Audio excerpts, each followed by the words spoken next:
오늘 살펴볼 엑스마인드는 온라인 마인드맵 프로그램입니다. 아이디어를 생성하는 단계에서 주로 활용할 수 있고 온라인으로 작동하다 보니 링크 공유를 활용해서 여러 사용자가 함께 작업할 수 있습니다. 기본적인 마인드맵 형식 외에도 여러 가지 레이아웃을 제공하기 때문에 다양한 방식으로 활용 가능합니다. 검색창에 엑스마인드를 검색합니다. 검색 결과 중 엑스마인드 마인드 매핑 앱을 클릭합니다. 엑스마인드는 프로그램을 설치해서 이용할 수도 있고 웹 방식으로 이용할 수도 있습니다.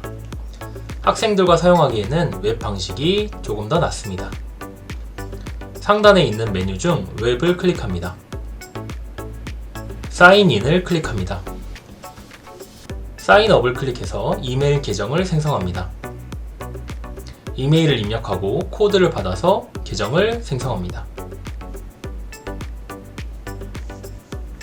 계정이 생성되었으면 해당 계정으로 로그인합니다.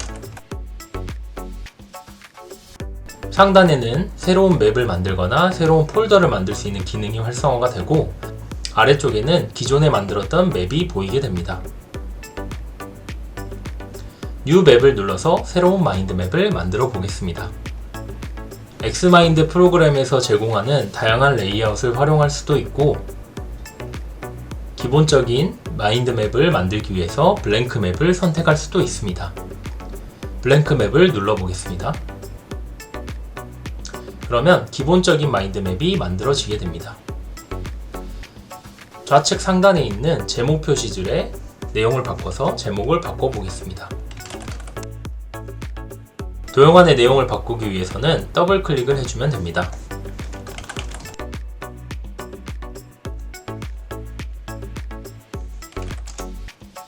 도형을 지우고 싶다면 지우고 싶은 도형을 클릭한 뒤 딜리트 키나 백스페이스 키를 눌러주면 됩니다. 도형을 추가하는 방법은 두 가지가 있습니다. 첫째, 같은 계층의 도형을 추가하고 싶다면 엔터 키를 눌러줍니다. 하위 계층의 도형을 추가하고 싶을 때는 탭 키를 눌러줍니다.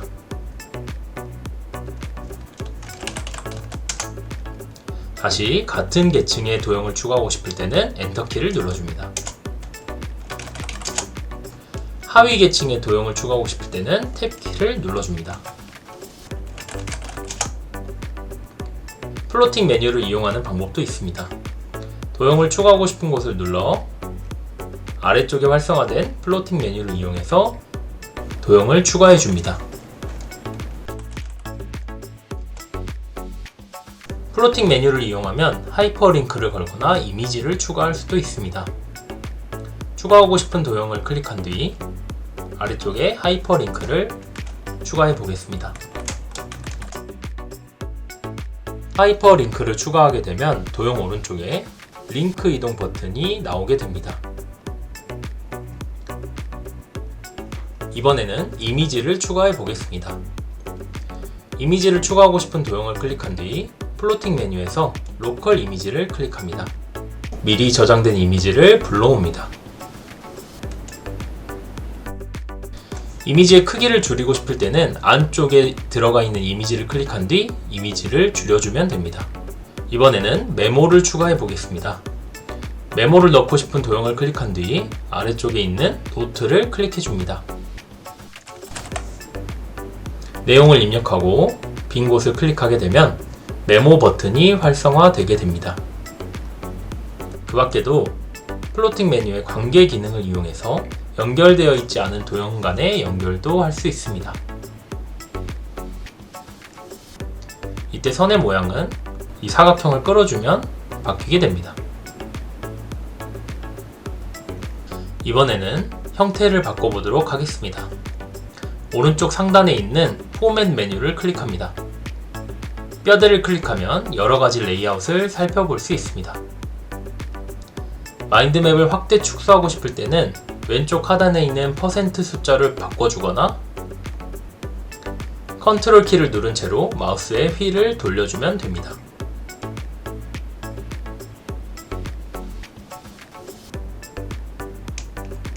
마인드맵을 이동시키고 싶을 때는 오른쪽 마우스를 클릭한 채 드래그를 해주시면 됩니다.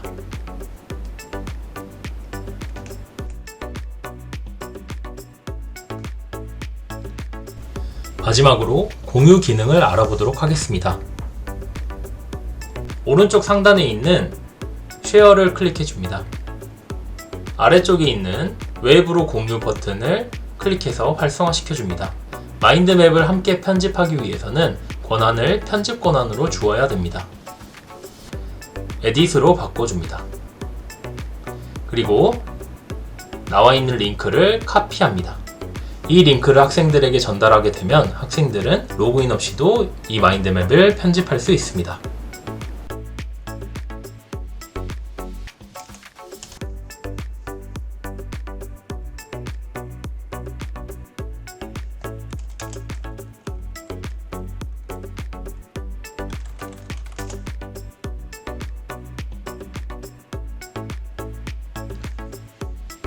엑스마인드를 활용해서 학기 초 교과서 로드맵을 만들었던 사례를 소개해 드리겠습니다.